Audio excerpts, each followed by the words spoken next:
मंच पर बैठे आदरणीय प्रमुख नेतागण, भाइयों और बहनों, नमस्कार।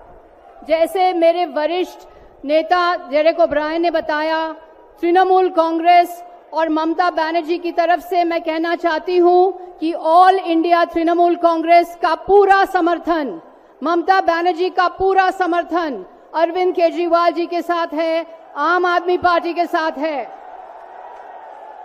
मैं ये भी दोहराना चाहती हूं कि ऑल इंडिया तृणमूल कांग्रेस पूरी की पूरी तरफ से हम इंडिया अलायंस में शामिल हैं। हमारे अध्यक्ष ममता बनर्जी आज सभा में नहीं आ पाई क्योंकि उन्होंने आज से ही चुनाव प्रचार शुरू किए हैं, पर मैं उनकी तरफ से ये कहना चाहती हूं कि ऑल इंडिया तृणमूल कांग्रेस पूरी की पूरी तरह से इंडिया अलायंस में शामिल है। ये लड़ाई सिर्फ दिल्ली की लड़ाई नहीं है, ये पूरे देश की लड़ाई है। तानाशाही के खिलाफ लड़ाई है। मोदी जी की झूठे गारंटी, मोदी जी की गारंटी जीरो वारंटी, इसके खिलाफ लड़ाई है।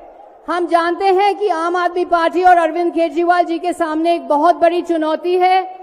चुनाव के समय है और इस समय आपके लोकप्रिय नेता को जेल भेजा गया है। ये तानाशाही है, लोकशाही नहीं है, जनतंत्र नहीं है। मोदी सरकार के पास एक यंत्र है जो विपक्ष को कुचल रही है और इसका नाम है ईडी। ये है दुनिया का सबसे बड़ा वॉशिंग मशीन। एक विज्ञापन था निरमा पाउडर का, जो दूध सी सफेदी निरमा से आए। तो ये है कि जो भी बीजेपी के अंदर, भाजपा के अंदर चला जाता है तो एक दूध सी सफेदी छा जाती है उनके ऊपर। मैं ये कहना चाहती हूं कि इस तरह की राजनीति जहां एक व्यक्ति के पास अधिकार है, एक नेता, एक दल, एक पार्टी, एक व्यक्ति, ये राजनीति हमारा सामाजिक ढांचा और फेडरल स्ट्रक्चर को खत्म कर रहे हैं। हर राज्य के कुछ न कुछ खासियत है। बंगाल में हम देखते हैं कन्याश्री, रूपश्री जैसे प्रोग्राम जिन्होंने महिला को आगे बढ़ाया। जैसे आप जानते हैं ममता बनर्जी हैं हमारे देश के एकमात्र महिला मुख्यमंत्री।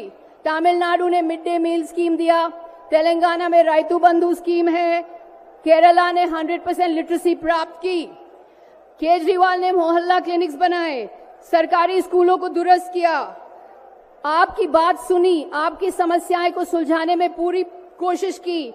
लेकिन मोदी सरकार सिर्फ अपनी राय सुनते हैं और अपनी मनमानी करते हैं, किसी की राय नहीं लेते, राज्यों के जो खासियत है वो स्वीकार नहीं करते।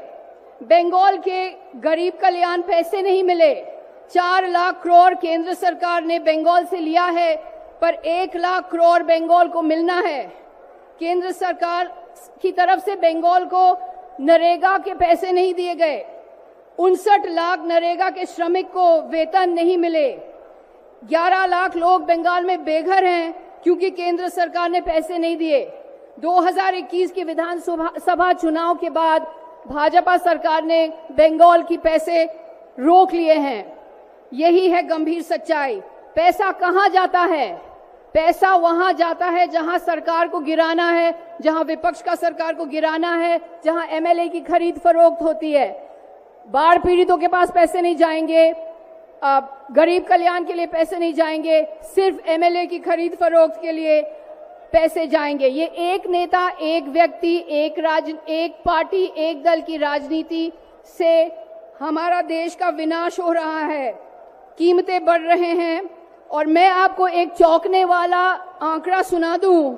देश की 70% आमदनी केवल 10% लोगों के हाथ में है।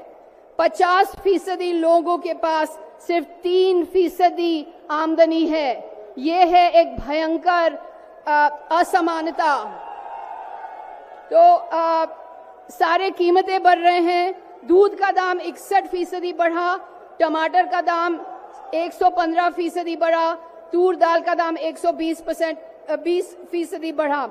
मोदी की गारंटी जीरो वारंटी है। इसीलिए हम ये कहना चाहते हैं तृणमूल कांग्रेस और इंडिया के अलायंस की तरफ से कि मोदी जी हमारे साथ आकर के खुली बहस करे, सार्वजनिक तौर पे बहस करे।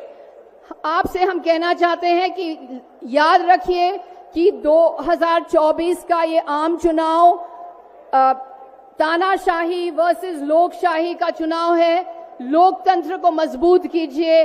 जो भी प्रत्याशी बीजेपी को हरा सकेगा, बीजेपी को टक्कर दे सकेगा, उसको वोट दीजिए। ये है हमारा गौरवशाली लोकतंत्र, हमारा प्यारा लोकतंत्र, हमारा मशहूर लोकतंत्र। इसे खत्म मत होने दीजिए। जय हिंद, नमस्कार।